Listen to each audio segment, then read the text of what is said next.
Olá a todos, bem-vindos. Hoje é dia 25 de Abril, eu sou o Pedro Madruga e hoje na habitual mesa redonda tenho Bruna Costa, do 11º A, do curso de Ciências. Olá, eu sou a Bruna Diogo, do 10º D, do curso de Línguas e Humanidades. Pronto, e eu hoje vim fazer-lhes companhia e sou a professora Leonor Saturnino, de História, não é? E, portanto, só dou Humanidades e pronto, estou aqui para compor um bocadinho algumas ideias e para colaborar aqui com algumas ideias que possam enriquecer esta conversa. Desde já agradeço ter aceito o nosso convite, até porque se trata deste tema e acho que era o momento certo para termos sempre algum comentário mais histórico. Mas pronto, hoje é dia da liberdade, um dia que dispensa apresentações, seja pelo que significou, antes, no próprio dia e depois, como também quando ouvimos este dia cai-nos à frente toda a história, todos os momentos, todas as músicas, todas as pessoas que lutaram pela liberdade. E eu começo exatamente por aí. Ou seja... Já agora, aproveitar para dizer que hoje, dia 25 de Abril, também lançámos um vídeo onde exploramos mais a história do 25 de Abril e nesse vídeo também vamos ter a ajuda de algumas pessoas que vivenciaram esse dia que nos podem ajudar a explicar como é que aconteceu a Revolução. Exato, já me estava a esquecer dessa parte do vídeo que foi lançado hoje e que mostra esta frente e este dia tão importante. Mas lá está, devido exatamente a estas várias visões e a estes vários fatores que entraram no 25 de Abril, eu começo exatamente por aí, por dizer que quando nós pensamos no 25 de Abril, quando ouvimos esta data, qual é a primeira coisa que nos vem à memória? Qual é o primeiro momento, a primeira pessoa, aquele fator que nós achamos importante, apesar... tudo isto se resume à liberdade. O 25 de Abril resume-se exatamente a isso, à liberdade. Eu, se quiserem, digo já, é assim, tendo a noção de que eu tinha 11 anos quando foi 25 de Abril, eu tenho memórias do 25 de Abril, do dia 25 de Abril, dos dias a seguir ao 25 de Abril. E aquilo que me vem imediatamente à memória, a Mariana falou de música, o Pedro falou de música, também me vem, mas vem-me sobretudo uma imagem que passou nas televisões nos dias a seguir ao 25 de Abril, foi a libertação dos presos políticos das cadeias da ditadura do fascismo, não é? E, portanto, eu ainda hoje, incrivelmente, eu tinha 11 anos, tenho quase 60, não é? E ainda hoje tenho a imagem daquelas caras que eu nem sequer sabia quem era, porque era muito miúda, hoje já sei quem eram alguns, naturalmente, não é? E aquela imagem, aquela alegria, aquele abraço à família que não viam alguns deles há muitos anos, aquele respirar de ar puro que se sentia quase que eles praticavam na altura, é qualquer coisa que nunca mais me deixou, nunca mais me desacompanhou.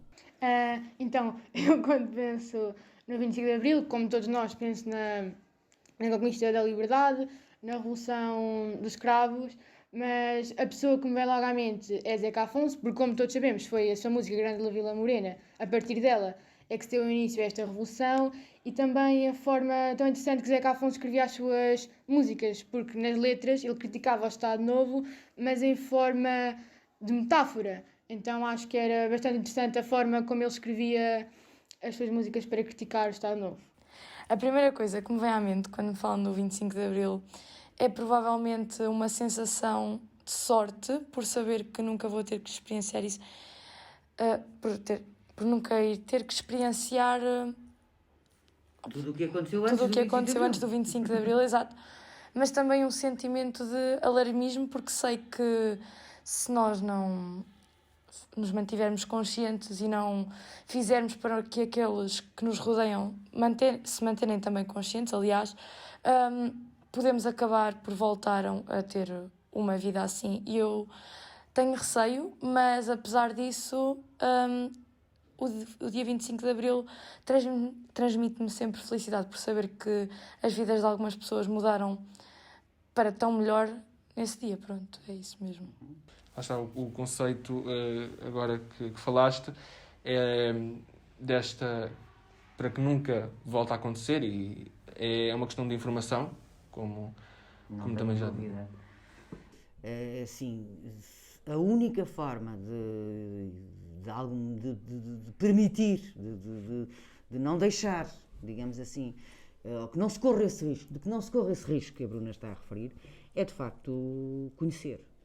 Conhecer, estudar, informar, saber o que realmente se passou, não é? Saber o que realmente se passou. E não, como às vezes acontece, não é? Que se fazem leituras muito direcionadas, em que apenas se valorizam alguns aspectos e se desvalorizam os outros.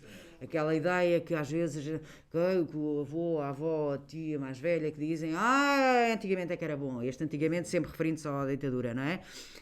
Porque só se valorizam alguns aspectos, não se valorizam os outros, não é? E aqueles que mais foram mais complicaram a vida das pessoas, naturalmente. E isso é uma das coisas que acabou também por se ganhar com o 25 de Abril, que foi esta liberdade do acesso à informação e de conseguirmos aprender exatamente tudo o que nós queremos, todas as perspectivas, e depois criar a nossa própria opinião. Depois, isto, como a professora já referiu e exatamente lembra-se da imagem dos presos políticos a chegarem, o 25 de Abril é marcado muito pelas pessoas que possibilitaram esta data, seja até mesmo pelo Zaca Afonso, como a Mariana referiu, seja pelos vários políticos que estiveram envolvidos, que se opuseram a este regime e que foram exilados. Há alguns que já não puderam ver este dia, mas que ansiavam sempre por ele. E essa é a minha próxima pergunta: qual foi a figura política, militar, que melhor representa o 25 de Abril ou que mais contribuiu para a queda desta ditadura? Eu se calhar voltava a considerar uma pessoa coletiva, mas depois dentro da pessoa coletiva vou especificar uma, que são os militares. Não é? Foi o movimento das Forças Armadas, sem os quais, e que obviamente teve muito que ver com a razão imediata, digamos, do fim da ditadura, que foi o fim da guerra colonial e digamos, o absurdo da continuidade de uma guerra que já não fazia sentido e, portanto, isto era claro para os militares, não é? Para a maioria dos militares. Mas dentro desse grupo, talvez o Capitão Salgueiro Maia, não é? É a personalidade que imediatamente salta, até pela sua forma de ser e de estar, não é? Que era de uma humildade e de uma, não é? Infelizmente ele morreu cedo, mas era uma pessoa que fez sem qualquer perspectiva ou sem qualquer expectativa daquilo lhe trazer algum benefício pessoal. Portanto, aquilo foi feito com o sentimento claro de que este era o caminho, aquele era o caminho. E não foi só ele, com certeza, ele é a personalidade mais visível dentro deste... Mais visível, enfim, depois temos outras pessoas, até com o estatuto mais, sei lá, estou a pensar no General Spínola, que depois teve ali mas enfim, pessoas que tiveram um papel importantíssimo, sei lá, muitas personagens, muitos militares que depois até assumiram cargos políticos no pós-25 de Abril, mas Salgueiro Maia talvez seja a personalidade que se mais Sim, não queria também estar a repetir, mas por acaso, quando penso assim na figura militar ou política, mas neste caso militar, que marcou o 25 de Abril, de facto, para mim, é Salgueiro Maia, porque, como a professora disse, ele foi bastante importante porque ele liderou as forças revolucionárias e também ele foi um dos principais cabecilhas da execução do plano para esta revolução. E aí mostrava a sua coragem. Então acho que ele é das principais figuras. Até tem aqui o que ele disse na madrugada antes do 25 de Abril que vou ler. Ele disse: meus senhores, como todos sabem, há diversas modalidades de Estado. Os Estados socialistas, os Estados capitalistas e o Estado a que chegamos.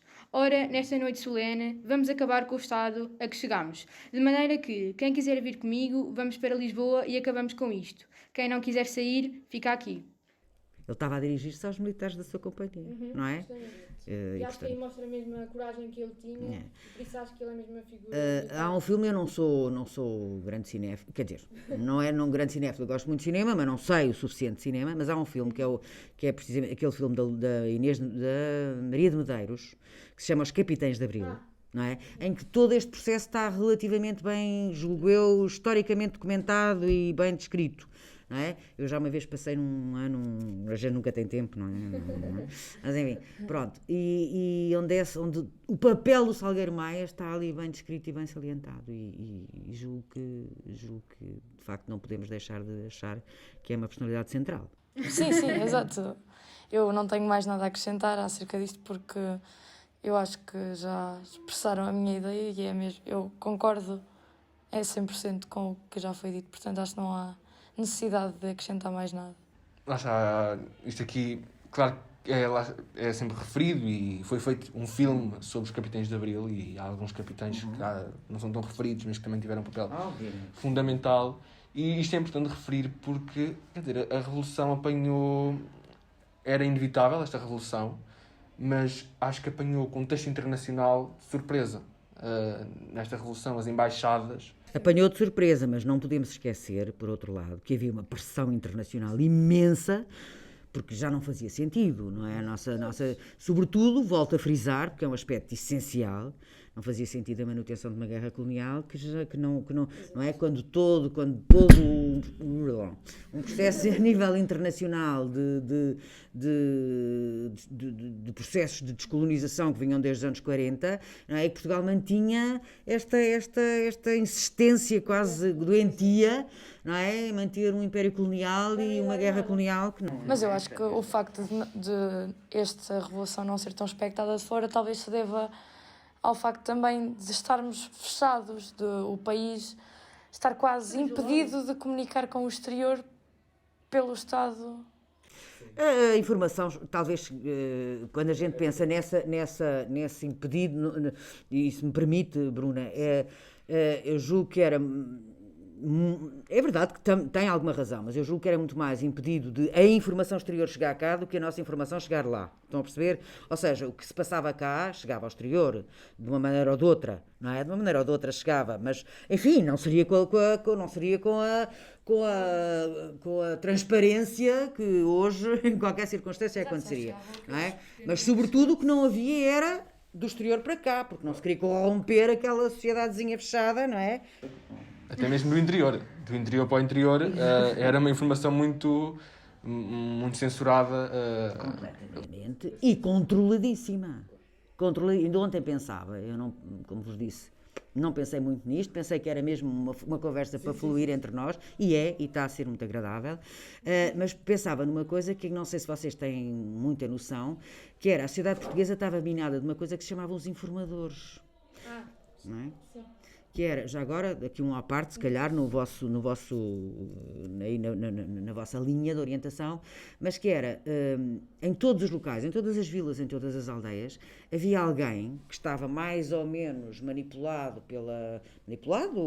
entre aspas, contratado, se quiserem, como queiram, pela polícia política e pelos organismos do Estado, no sentido de detectar qualquer ideia, qualquer prática que fosse contrária ao regime. É este o problema de estar agarrado à ditadura e a todo este sistema, que no momento em que o sistema cair, apesar do sistema ter proporcionado que muita gente conseguisse subir, que muita gente estivesse a viver relativamente bem, em relação ao resto da população, é que se a ditadura caísse, essas pessoas caíam e... Muita gente, um grupo significativo de pessoas, a maioria da população não vivia bem, como vocês sabem, não é? Pois, não vivia.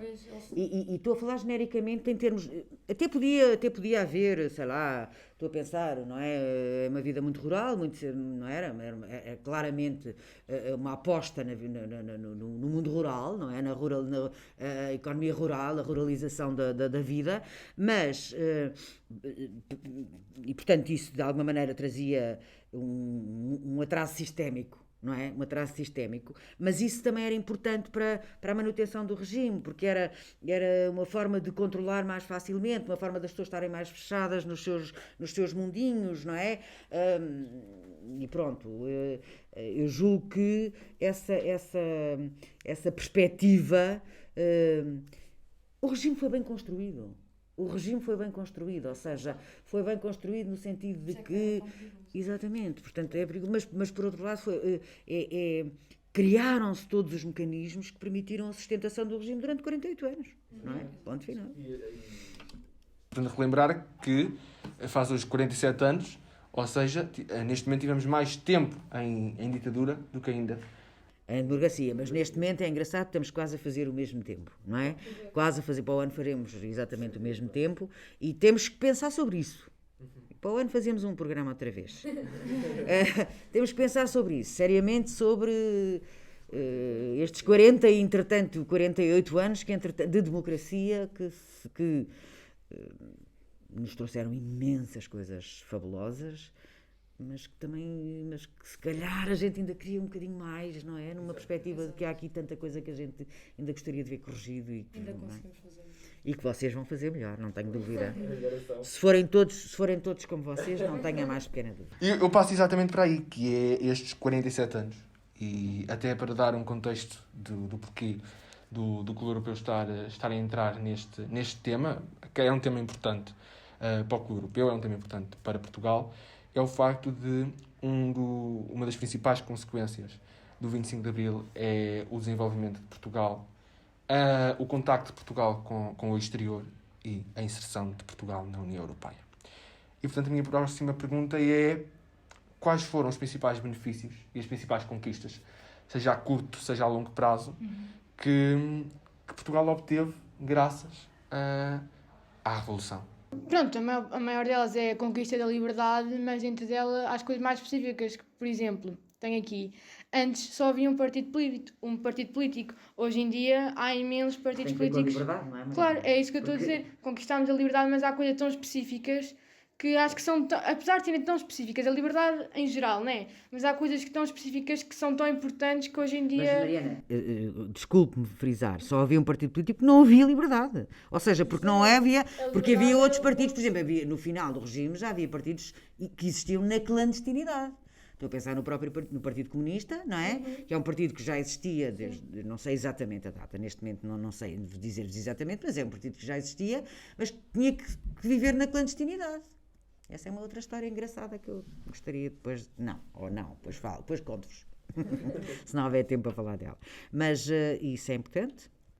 As mulheres também só podiam votar se tivessem concluído o ensino superior. Não, o ensino secundário. E hoje em dia, já a partir dos 18 anos, já... Olha, e outra coisa sobre as mulheres. Vocês sabem que até, não sei se foi exatamente até ao 25 de Abril, mas se não foi por ali Eu sei outra. que é a questão das mulheres só poderem viajar com a autorização Do marido, exatamente. não é? Essa é outra... Por exemplo, é a liberdade, mas há coisas tão específicas que por hoje em dia nós temos tomadas como certas, como seguras. Exatamente. Nós falamos da liberdade, mas há coisas... É isso que eu estou a dizer, coisas tão específicas. Nós hoje em dia pensamos que é algo seguro, é algo que nós temos de livre. Mas naquele tempo essas coisas não existiam. E...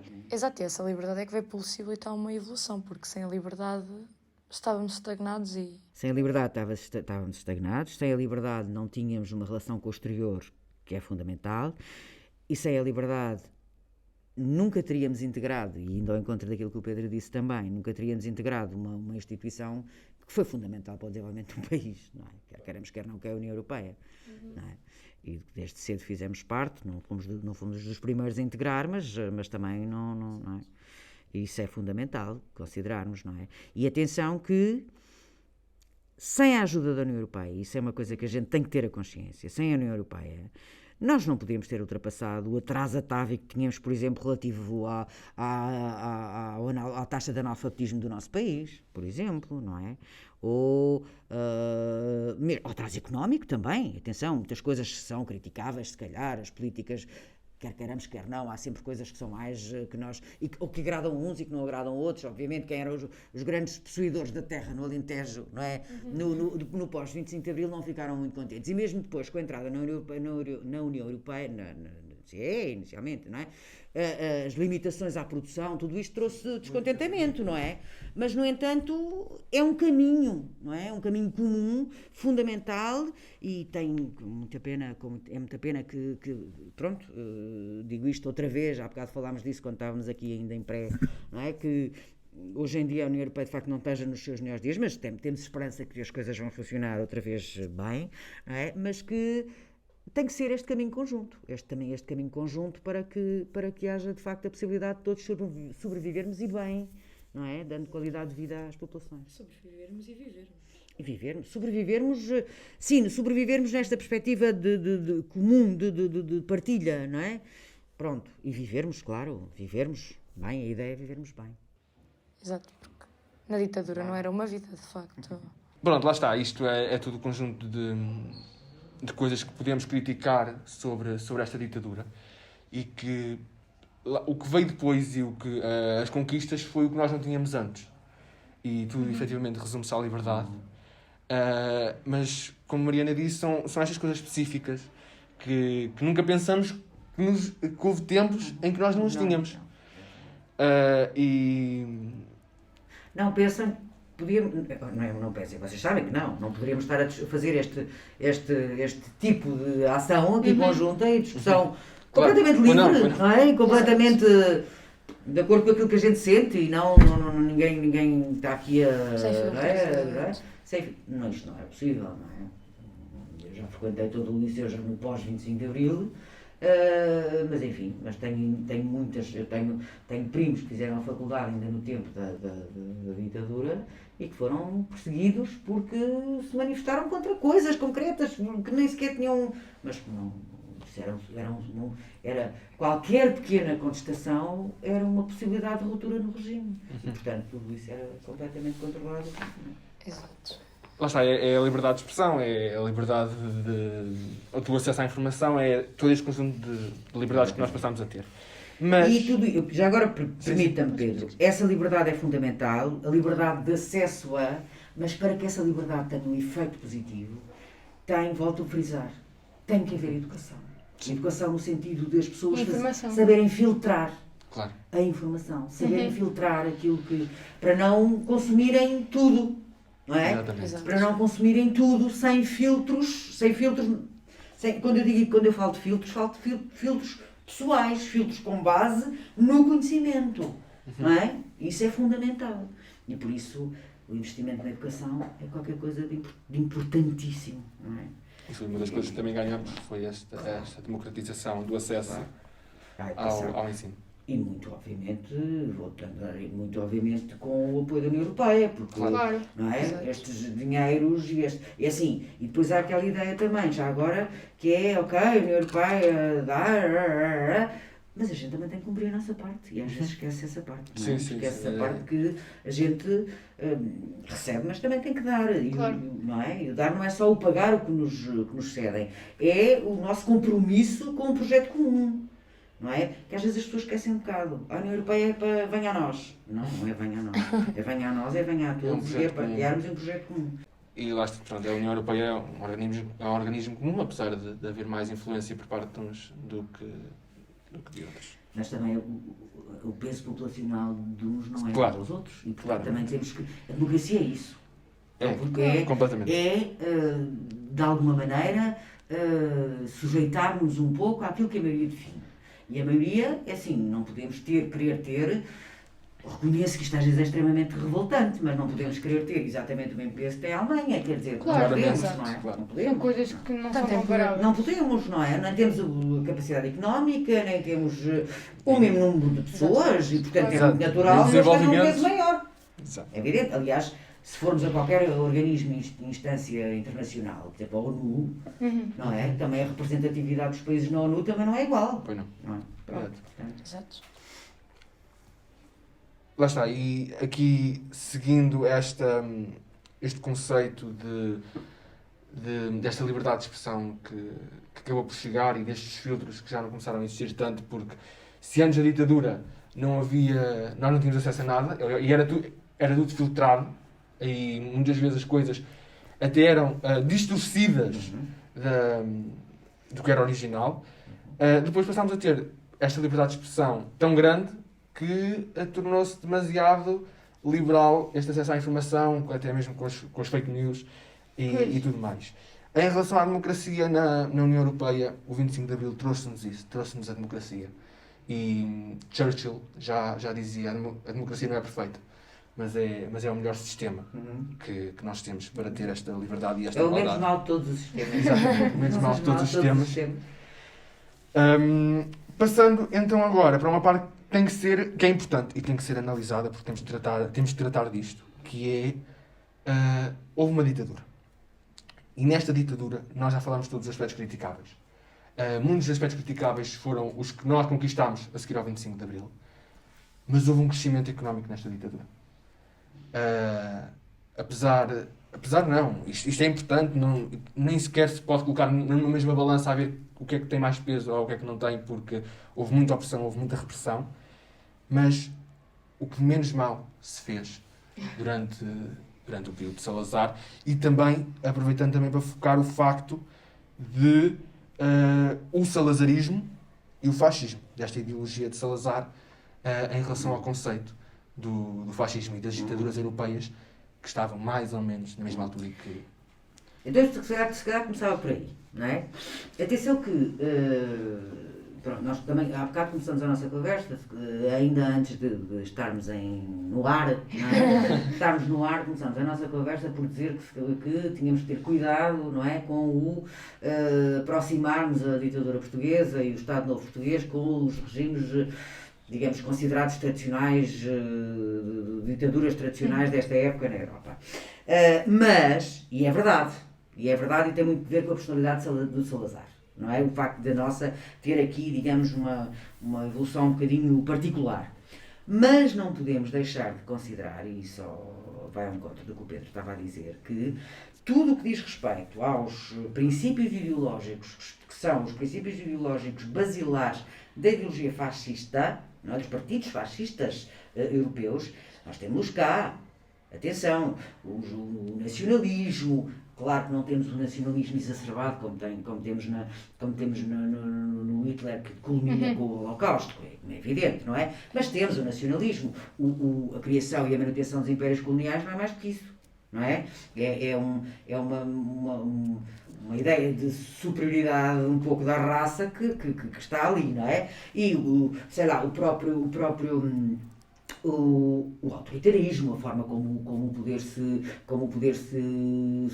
implementa, o próprio cooperativismo, a criação das corporações, corporativismo, não é cooperativismo, corporativismo, a criação das corporações, que eram aquilo que nós ainda hoje conhecemos como as casas do povo, que já não têm o significado que tinham, mas que ainda existem, e que assim, ainda existe um espaço que é designado por casa do povo, não é? Que eram espaços criados nesta altura, um pouco para controlar, não é? Para o Estado controlar, através de uma espécie de aliança com as organizações profissionais, controlar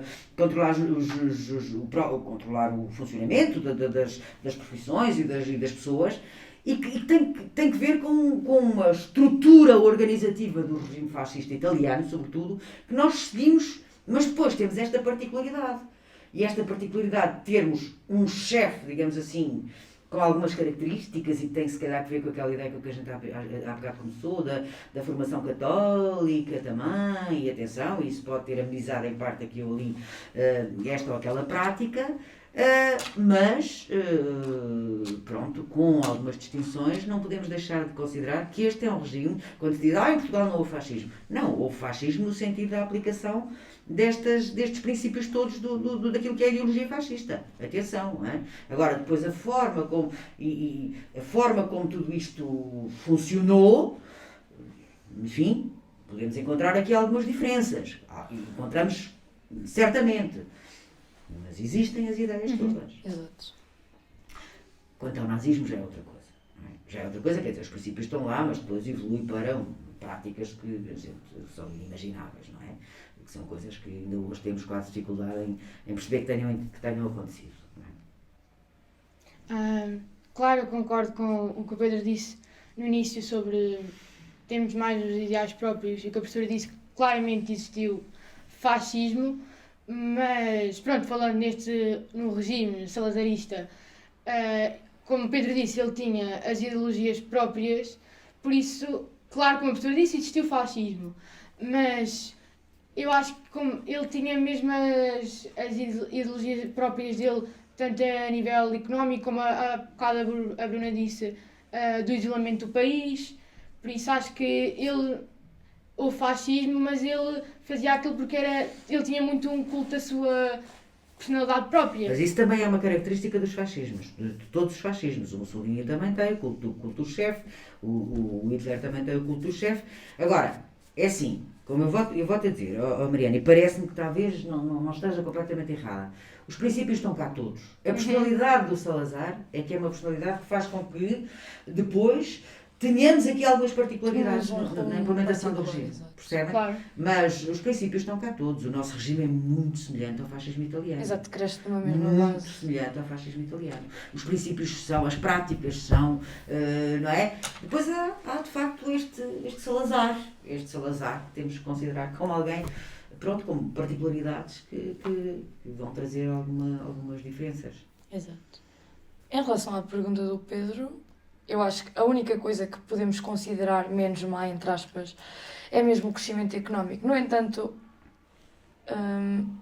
eu acho que esse crescimento económico é assim muito relativo, porque o país cresceu economicamente, mas depois a população regrediu tanto que até que ponto é que esse crescimento económico, se eventualmente o regime tivesse sido perpetuado, teria continuado a existir? Será que esse crescimento económico se teria mantido, ou será que depois, quando essas pessoas chegassem ao poder, não é? Porque iria chegar a uma altura em que as pessoas que estavam a ser formadas nessa altura iriam ser aquelas que tomavam o poder, até que ponto é que as pessoas com a formação que estavam a receber iriam conseguir manter esse estado económico? Eu acho que não era um regime... Pronto, não faz mesmo sentido estarmos a ver isso como um benefício, porque até que ponto é que era um benefício? Até que ponto é que não era apenas uma mera ilusão, uma mera ideia criada para o regime se manter? Eu, sobretudo, o que eu acho, e obviamente concordando concordando com o que a Bruna está a dizer, naturalmente, não há como discordar, mas sobretudo ter a noção, ter a sensação de que há um crescimento económico que não se reflete, pelo menos não se reflete de forma imediata, clara, numa melhoria da vida das pessoas. E essa é a grande questão. Não é? Essa é a grande questão. Exato, Não é? o que é que vale? Há uma melhoria económica, há de facto, há a criação de grandes empresas numa segunda fase do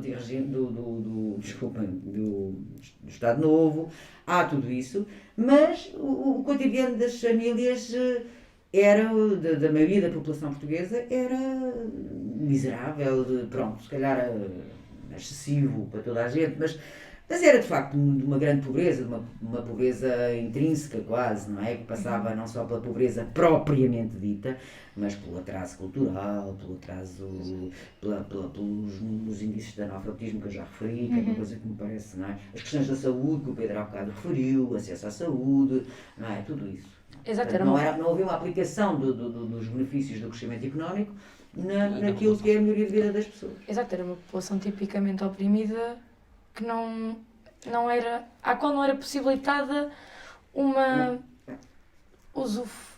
uma utilização. Fruto das condições, não é? Daquilo que o país podia fornecer, porque já tinha algumas condições para isso. Exato, o país não estava a tirar beneficiou algumas famílias, não é? Beneficiou algumas famílias muito poderosas, criaram-se núcleos de poder económico, não é? Grandes famílias do Champalimau, estou a pensar, aos Espírito Santo, não sei o quê, não é? Que digamos, foi um nicho de pessoas, para quem, há bocado o Pedro referiu isso, muito importante, não é? Para quem foi benéfico toda essa evolução, mas a maioria da população não usufruiu disso. Exato, é a tal coisa dos extremos, em que, tipicamente ditatorial, tipicamente fascista, pronto, em que os ricos tornam-se ainda mais ricos e os pobres tornam-se ainda mais pobres, porque é mesmo à volta disso que o regime está construído. Se bem que teoricamente, e se vocês forem estudar os princípios dos fascismos, das ideologias fascistas, são ideologias sociais-democratas. Aliás, o partido nazi, não é?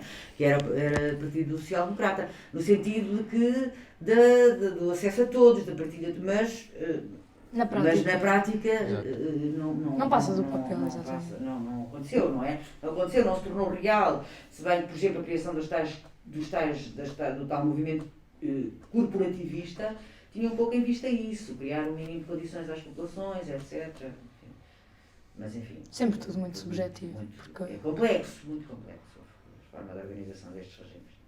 Exatamente. Portanto, Salazar criou toda, como também foi referido, este esquema, este sistema muito bem feito, que durou 48 anos. Baseado no salazarismo, que podemos ligar indiretamente ao fascismo,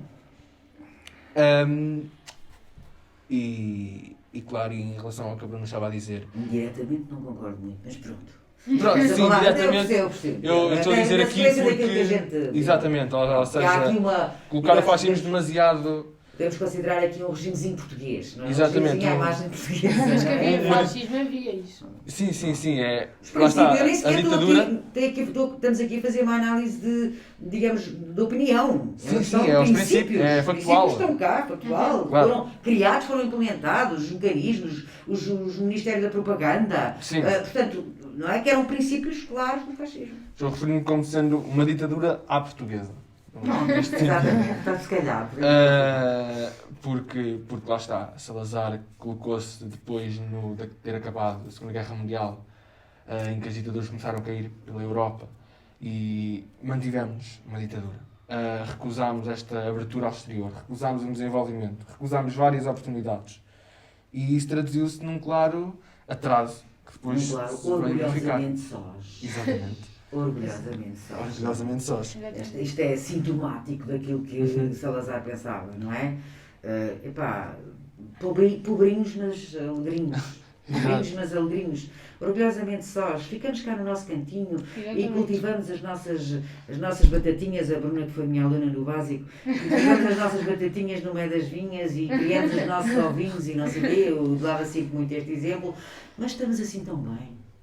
Estamos, quer dizer, depois. Era, Pensamento Sim, dele. Não é? A exatamente. Sim, perspectiva, sim. a perspectiva Exatamente, é a perspectiva. esta, não é? Pronto, então agora passo à parte final, que é as notas finais, por todos, não só deste episódio, mas do 25 de Abril em geral, antes e depois. De facto, tem todo o interesse fazermos estes debates, não é? Exato. E de alguma forma partilharmos aqui um bocadinho daquilo que nós pensamos, mas também aquilo que nós conhecemos, não é só o que pensamos sobre as coisas. Ou melhor, mas eu aqui até gostava de fazer uma abordagem em que eu vou analisar a forma como vocês tiverem. Vocês disseram o que pensam, mas com base num trabalho de informação que tentaram recolher também. Isso é fundamental. E eu também, naturalmente. Os meus conhecimentos não vêm do nada, vêm obviamente do estudo, não é? E do conhecimento. Isso é fundamental. Percebem? E que, portanto, estas reflexões continuam a fazer todo sentido.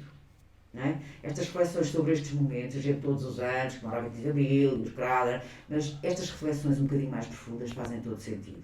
Porque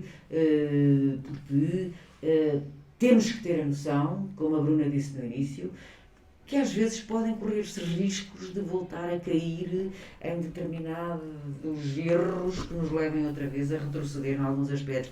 E eu falo dos aspectos da liberdade, mas também falo dos aspectos da economia, falo dos aspectos daquela do orgulhosamente sós, mesmo em termos económicos, por aí não tínhamos ido a lado nenhum. E quer queiramos, quer não, eu hoje tive acesso à educação, ou a maior parte das pessoas tem acesso à educação, não é? E não se tinha. Exato. A maior parte das pessoas na minha geração já nem tanto, mas sim, mas mesmo na minha geração, eu na escola primária éramos uma turma de 40 meninas e acho que fomos 5 para o ensino superior, em 40. Não é? Claro que E sim. portanto isto só aconteceu e já depois do 25 de Abril, mas ainda não tínhamos o usufruto de todas as medidas que vocês estão agora a usufruir, não é? Ainda com as dificuldades que temos, algumas aqui, claro, não é? Mas toda a gente tem acesso hoje em dia. Não é? Mais Por ou isso é que menos, isto não ia podem estar para ali, vai para importante. ali, não é? Há escolas para tudo, pronto, isto é fundamental. Isto é muito importante. E é importante refletirmos sobre isto, para percebermos que, nem sempre foi assim. E que podemos correr riscos de voltar a não ser. Se calhar não é assim tão fácil, mas pronto. Exato, mas temos que ter sempre presente Exatamente. para Exatamente.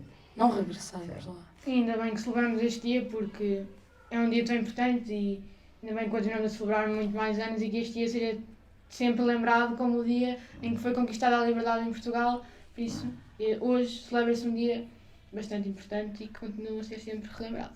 Claro, Isso é muito importante.